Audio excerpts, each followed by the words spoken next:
In the long corridors of history, some names echo like prayers, others like curses. And then there is Caligula, a name that Rome tried to forget, a name that survives whispered in shadows, etched into marble only to be chiseled away. Tonight, I invite you to step quietly with me through the ruins of the past, to walk the haunted corridors of an empire once unmatched in wealth and cruelty. You will not hear the tale of a hero, nor even of a villain in the ordinary sense. This is the story of a man born into power, crowned by destiny, and consumed by madness. He was once Rome's golden boy, Gaius Julius Caesar Augustus Germanicus, known to us simply as Caligula, Little Boots, the darling child of the legions, a boy in miniature armor, marching beside hardened soldiers on the Germanic frontier. But little boots grow into heavy ones, and by the time Caligula took the imperial throne, he would trample Rome itself beneath his feet. His reign lasted just 4 years, but in that time, he would turn the Roman Empire into a theater of blood, humiliation, and blasphemy, a place where gods were mocked, sisters were worshipped, and pain became performance. This is not just history, this is a warning. For in Caligula, we see what happens when power is given to the wrong man, and no one dares to take it back. So dim the lights, settle in, and listen closely, because some stories should be told in whispers. He was born into blood, the blood of gods and monsters. His name was long, grand, and imperial, Gaius Julius Caesar, Augustus Germanicus. But to the soldiers who adored him, he was just Caligula, a nickname that meant little boots, a strange term of endearment for a child who marched beside the legions, dressed in miniature military gear, laughing among war-hardened veterans. His father was Germanicus, Rome's shining star, handsome, brave, beloved by the troops, a general the people loved more than the emperors themselves, and his death sudden, suspicious, whispered to be by poison, left a scar not only on his family, but on Rome itself. His mother, Agrippina the Elder, was descended from Augustus, the first true emperor, a woman of fierce ambition and political instinct. But ambition in Rome was dangerous. It drew daggers. And so, she too fell exiled, starved, forgotten by decree. Caligula grew up in the eye of the storm. He learned early that survival meant silence, that smiles could be weapons, and words could be death sentences. He watched as his brothers Nero and Drusus were imprisoned, tortured, and quietly erased. One by one, the members of his family vanished, by illness, by exile, by decree, until only he remained, a boy, quiet, cheerful, harmless. At least, that's how he seemed. He was taken in by Tiberius, Rome's second emperor, and perhaps one of its most paranoid. Tiberius, in his old age, had retreated from the capital, choosing to rule from the island of Capri, a place of pleasure and fear, a palace overlooking the sea, filled with statues, secrets, and screams, and there, in the shadows of a haunted court, Caligula waited. For 6 long years, he watched Tiberius, studied him, smiled at his cruelty, laughed when he was told to laugh. Survived. Tiberius, they said, trusted no one, but somehow he let the boy stay. I am nursing a viper for the Roman people, Tiberius reportedly said. He was not wrong. When the emperor finally died, some say Caligula helped him into the next world with a pillow pressed to his face. The Roman people rejoiced. The Senate, weary of Tiberius's tyranny, welcomed the young prince like a savior. Caligula was just 24, handsome, charismatic, the grandson of Augustus, the son of the people's general. A new dawn, they thought, but they did not know the boy who had lived in shadows. They had no idea what he had learned there. In his first months as emperor, Caligula played the part well.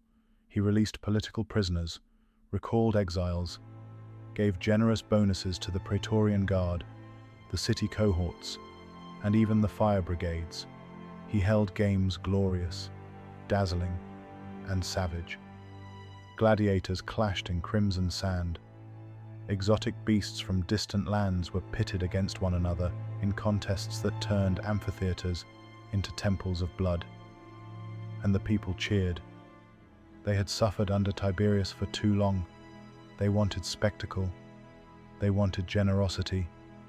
And Caligula gave it to them, wrapped in gold and gore. For a time, Rome believed they had found their prince. But history, as it often does, would turn. About 8 months into his reign, something happened. He fell ill, gravely so. Ancient writers describe a sudden fever, delirium, weeks spent drifting between life and death. Some modern historians have speculated encephalitis, epilepsy, a brain tumor. We will never know for sure. But something changed in that sickness. And when Caligula rose from his bed, he was not the same. They say the people held vigils outside the palace gates, praying for their young emperor's recovery. They lit candles, made offerings. Some even vowed to sacrifice their own lives to the gods, if only Caligula might live. Their prayers were answered, and so, too, was the god's cruelty.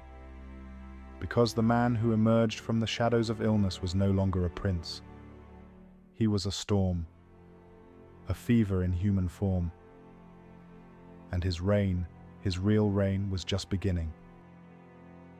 At first, it was subtle, a strange glint in his eyes, a laugh that lingered too long after the crowd had gone quiet, whispers among palace servants of strange behavior, of voices heard when no one else was near. They said the emperor had changed, and Rome, though still cheering, began to shift in its seat. He still appeared in public, still smiled, still gave speeches, held games, made promises. But there was something beneath it now, a tension, like the sky just before a thunderstorm. During the gladiator contests, his eyes would follow the blood as it pooled in the sand, not with shock or sorrow, but with interest, curiosity, pleasure. He laughed loud, too loud as men died screaming beneath him. Even after the crowd had fallen silent, the emperor would still chuckle to himself, watching, waiting, and sometimes, after the arenas had emptied, he would return alone, walking through the stone corridors, standing in the center of the sand, breathing in what was left behind. No one dared follow. He began to speak of visions, of conversations with the gods. Jupiter, he claimed, spoke to him directly. He had seen things, divine things that no mortal could understand. At first, people smiled politely. Rome had seen eccentric emperors before. But soon, the emperor began appearing in public, dressed as Jupiter, complete with a golden beard and thunderbolt. On other days, he arrived as Neptune, carrying a trident. Sometimes as Venus, he wore women's robes and painted his face in bright, theatrical cosmetics. The Senate, Rome's proud aristocracy, was summoned to these appearances, forced to kneel, to crawl on hands and knees, to kiss the emperor's feet before speaking a word. Some hesitated, most obeyed. Those who hesitated were never seen again. His voice had changed. They said it had become sharp, grating, with an edge that grated on the nerves. His eyes no longer looked at people. They seemed to look through them, as if searching for something beyond skin and bone. Those closest to him began to disappear. His inner circle thinned. Old friends became strangers. Paranoia had taken root, and its branches stretched into every corner of the court. He began dreaming of enemies, And in Caligula's Rome, a dream could be a death sentence. A senator named Marcus Junius Silanus was ordered to kill himself because Caligula claimed the man had appeared threatening in a dream. That was reason enough. A prophetic warning, the emperor said. The gods had spoken, others followed. A gesture, a word, a poorly timed breath.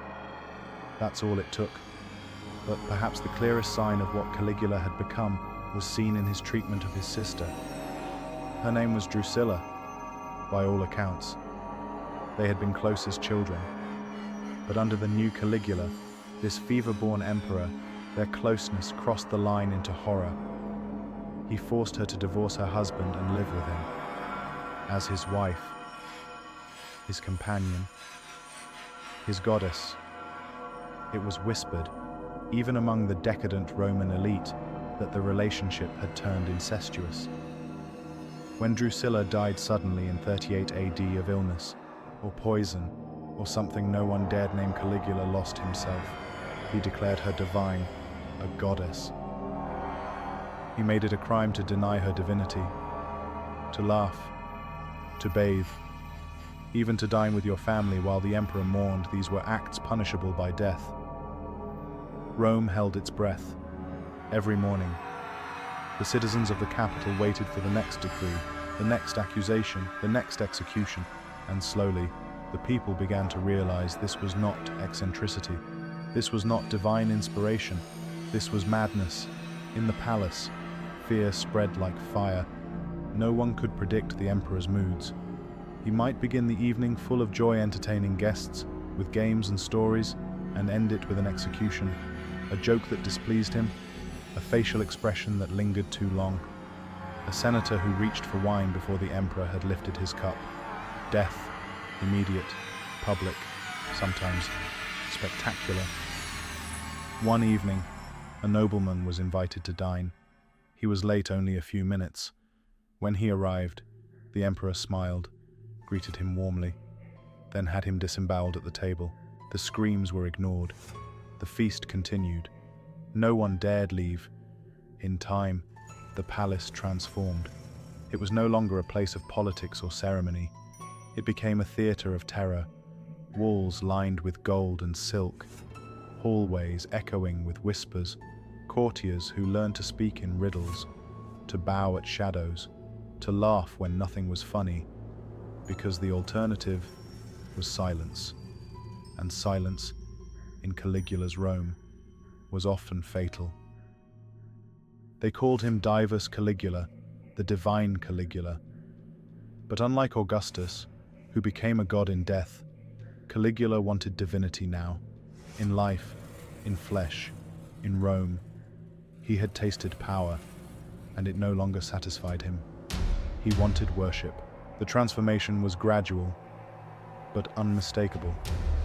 At first, it was rhetoric, metaphors. He was the voice of Jupiter, the light of Rome. But then came temples, then statues, then blood. In the temples of Rome, he replaced the heads of ancient gods with his own likeness cast in marble, polished to a gleam, crowned in gold. Shrines to Jupiter, to Mars, even to Venus, were quietly altered. One day, the people came to pray, and their gods were gone, in their place. Caligula stared back. He decreed that citizens must offer sacrifices not just to the gods, but to him. Incense, gold, blood, and not just offerings. Worship. Those who failed to show enthusiasm, who hesitated, who merely bowed without enough reverence were marked and removed. He began appearing in public as a god, not just in costume, but in tone. He demanded that senators address him not as Caesar, but as Dominus et Deus, Lord and God. Imagine, for a moment, the marble halls of the Roman Senate, filled with the most powerful men in the empire brought to their knees, crawling, begging for the favor of a man they once called boy. He would enter in full regalia crowned in laurel, robed in purple, bare-chested, like a deity sculpted from myth, and from his throne he would judge. Some days he spoke in riddles, other days he spoke to the air. Jupiter commands it, he would say, I have seen it in fire.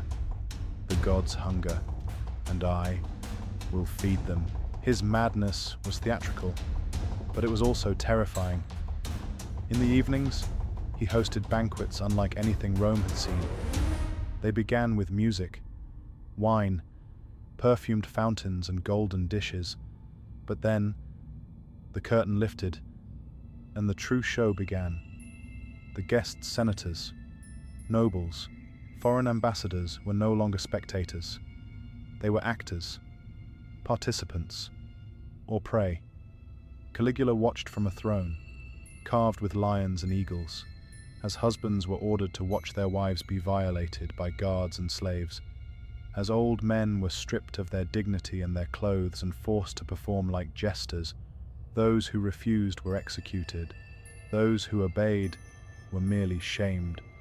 The emperor called it divine theatre. He claimed that his sexual acts were holy rites, that pleasure was a language of the gods, and that Rome's greatness depended on his satisfaction. He created rituals, ceremonies where senators bowed before his exposed body and whispered prayers to his sacred form, where men were forced to kiss his feet and women to kiss far worse. He declared his genitals sacred and required that worshippers offer praise through intimate acts. He told them it was the will of Jupiter, and they believed, or at least pretended to. What choice did they have when denial meant death? But the deepest shadows were not at the banquets. They were in the nurseries. Ancient sources, dark, fragmented, whispered record that Caligula's depravity knew no age limit. He summoned the daughters of senators, some barely into childhood, and used them as tokens of humiliation, offered them to guests, or kept them for himself. Fathers were ordered to smile, to thank him for the honor. What kind of world allows this? What kind of empire Rome great? Proud Rome stood silent, because to speak was to vanish. By now, the palace had become something else entirely. Not a court, not a home, but a cathedral of cruelty. Rooms filled with golden statues and torture devices. Gardens perfumed by roses and blood. Courtiers whispering prayers to invisible gods while the emperor stood among them, believing himself the only god that mattered. No line remained uncrossed, no taboo left intact. Sex became ritual, pain became law, death became entertainment, and in the heart of it all sat a boy in a purple robe, laughing like a child who had just discovered that he could do anything and no one would stop him. By now, the illusion had shattered. No one still believed Caligula was eccentric. No one called it divine inspiration, not in whispers, not even in dreams. The people of Rome had come to understand what they were living under. Not a man, not a god, but a storm with a human face. And it was only getting worse. With his descent into madness complete, Caligula turned on the very institutions that made Rome strong. The Senate, once a symbol of wisdom, debate, and restraint, became a stage for humiliation. He forced the most respected men in Rome to crawl across marble floors, bark like dogs, kiss his feet, and offer prayers to statues of himself. Some days he dressed as a god, other days as a goddess. In robes of silk, with painted lips and powdered cheeks, he would strut into the Senate chambers and demand applause for his beauty. Laughter was required, but the wrong kind of laughter, the wrong tone, could be fatal. He had no patience for opposition, but worse, he had no need for logic. Senators were executed not for what they did, but for what they might do, for how they looked, for a frown, for an unfinished bow, or simply for being rich, because now, Caligula's greatest hunger wasn't just for blood, or worship, or pleasure. It was for gold. The empire's treasury, once carefully managed by the frugal Tiberius, had been emptied within a year. Billions of sesterces spent on games, feasts, monuments, and personal whims. When the money ran out, he simply took more. He revived the old treason trials, a cruel legal tool from Tiberius's reign. But while Tiberius had used it for control, Caligula used it for profit. Wealthy citizens were arrested on false charges, their homes seized, their families exiled, their fortunes transferred directly into the emperor's pockets. In Caligula's Rome, being rich was a death sentence, and still, it wasn't enough. He taxed everything: marriage, divorce, prostitution, lawsuits. He even taxed silent citizens who were charged for remaining quiet during his speeches. At one public event, he declared, "All who breathe in my presence owe me for the privilege," and he meant it. Collectors were sent out across the city to demand tribute from anyone who had dared inhale while the emperor spoke. When the people gasped, he taxed that too. The empire's economy, once built on conquest and trade, now devoured itself. Merchants closed their shops, landowners fled the cities, senators buried their silverware and prayed they wouldn't be noticed. And above them all, Caligula sat on his golden throne, laughing. But perhaps the cruelest blow came not to Rome's purse or its pride, but to its army. The legions, the iron backbone of the empire, had long been a source of discipline, honor, and loyalty. Caligula turned them into a joke. He called himself the greatest general in Roman history, despite never winning a real battle, despite never even fighting in one. In 39 AD, he declared war on the sea. Yes, the sea. He marched his legions to the coast of Gaul and ordered them to attack the waves, to collect seashells as trophies from their victory over Neptune. When they returned to Rome, he staged a triumphal parade complete with banners, prisoners, and wagons filled with shellfish. The people watched in silence. No one clapped. No one dared not to. He humiliated officers, forcing centurions to strip naked and crawl through mud, while he watched from a gilded litter, tossing scraps of bread to them like dogs. He forced commanders to run alongside his chariot for miles and had them executed if they showed signs of exhaustion. To question him was treason, to refuse was death, to obey was humiliation. And still, the empire endured. But beneath its marble skin, something had begun to rot. In the heart of Rome, fear had replaced law, whispers had replaced truth, gold had replaced honor, the Senate no longer governed, the people no longer hoped, and the gods, if they still watched, did so with covered eyes. Because Rome, great, eternal Rome, was now the private stage of a madman, a man who believed himself immortal, invincible, divine. But even the gods have enemies, and far below the marble palaces, behind heavy doors and quiet faces, a blade was being sharpened. Every empire has its breaking point, even Rome. Even under the shadow of a man who believed himself a god, and though fear ruled the streets and silence ruled the court, resistance was still breathing quietly, carefully. Like a candle in a temple, no one dared enter, but that candle was growing brighter, because in the hearts of those who had bowed too long, rage had begun to burn. The plot didn't start with politics. It started with humiliation. One soldier, a centurion of the Praetorian Guard, named Cassius Chaerea, an older man, loyal, decorated, a Roman through and through, and a target.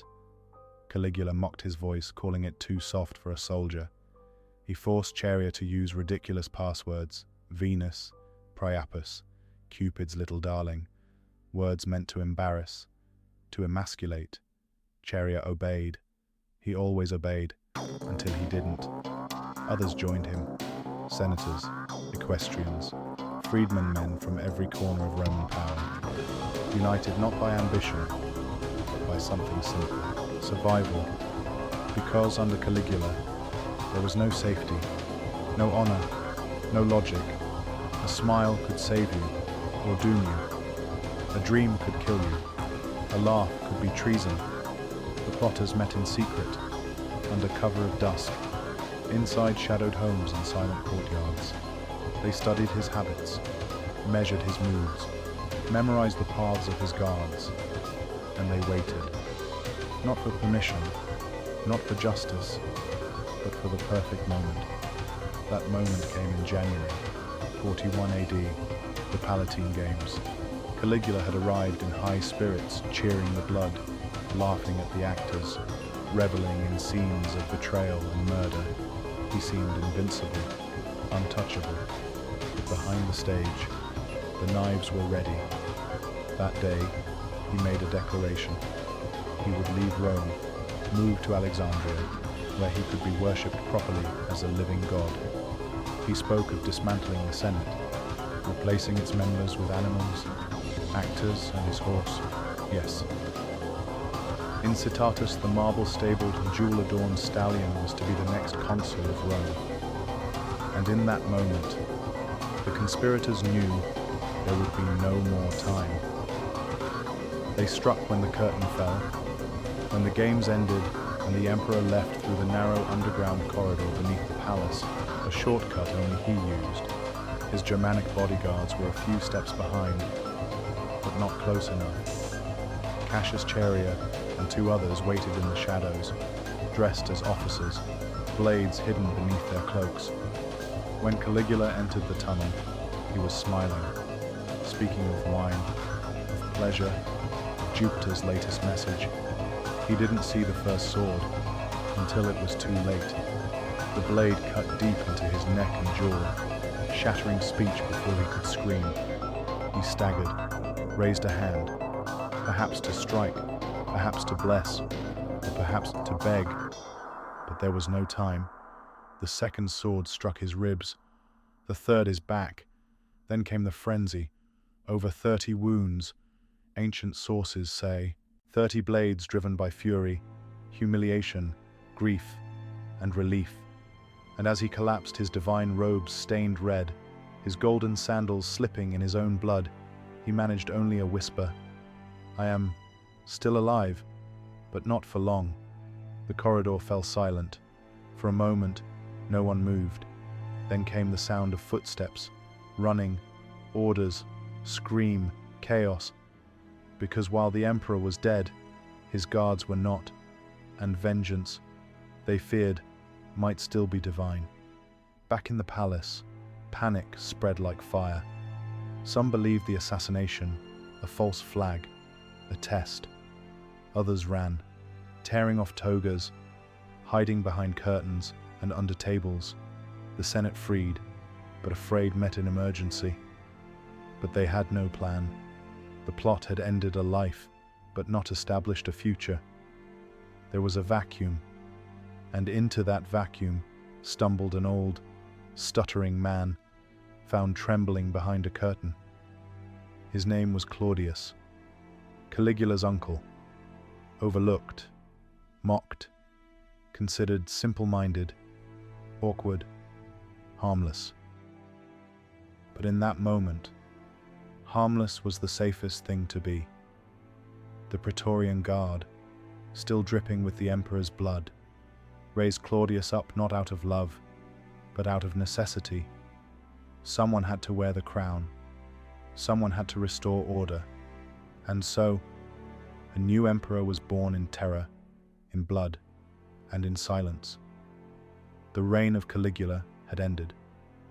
But Rome would not soon forget, because the pain didn't stop with his death. It lingered, in the eyes of survivors, in the ashes of lost names, and in the empty corridors, where a whisper might still echo, I am still alive. The emperor was dead. His body, 30 wounds deep, was dragged from the palace, hidden from public view. His statues were torn down. His name was scratched from monuments, his image defaced. Rome had killed its god, and now it wanted to forget. The Senate moved quickly. They issued a decree known as damnatio memoriae, the damnation of memory, a rare, powerful punishment, reserved not for criminals, but for those whose very existence was deemed dangerous to remember. Caligula, they said, would be erased from the coins, from the temples, from the records, from history, or so they hoped. But Rome had underestimated the power of stories, because the darker the tale, the harder it is to bury. Suetonius wrote of him in bitter detail. Tacitus, though much of his account was lost, left behind the tone of a man who knew just how close civilization had come to collapse. And Cassius Dio, writing from the safety of distance, preserved the whispers of those who had lived through it. They didn't just describe Caligula's cruelty, they examined it, like holding a rotting tooth to the light, because his story was not just one of madness. It was a story of Rome, of power, unbound, of systems stretched beyond their limit, of men who laughed until they couldn't anymore. The empire survived. It always did. Claudius, the forgotten uncle, turned out to be a capable ruler, stable, cautious, restorative. He brought back law. He rebuilt trust. He reopened the windows Caligula had nailed shut. But he also knew something had shifted. A shadow had passed through Rome, and even if it was gone, the dust still hung in the air. What made Caligula possible? Was it the blood of emperors, the trauma of childhood, the sickness of the brain, or was it something older, something human? Because the most chilling truth in all of this is not that Caligula was mad, but that for a time he was adored. The people cheered him. The Senate praised him. The gods were silent, and in that silence, a monster danced. We like to think such evil is distant, that ancient madness lives only in ruins, but history doesn't just sit in books, it breathes.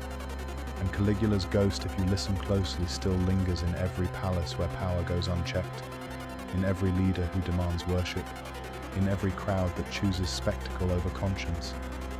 His life was a storm, his death a whisper, but his lesson, that's eternal. Epilogue. For the ones who remember, some say the world is held together by law, by armies, by gold. But history tells another story. It says the world is held together by memory, and when memory fades, the shadows return. So remember this tale, not just for its horror, but for its warning, because somewhere, out there, someone else believes themselves a god, and if we don't remember what happened last time, we may have to learn it all over again.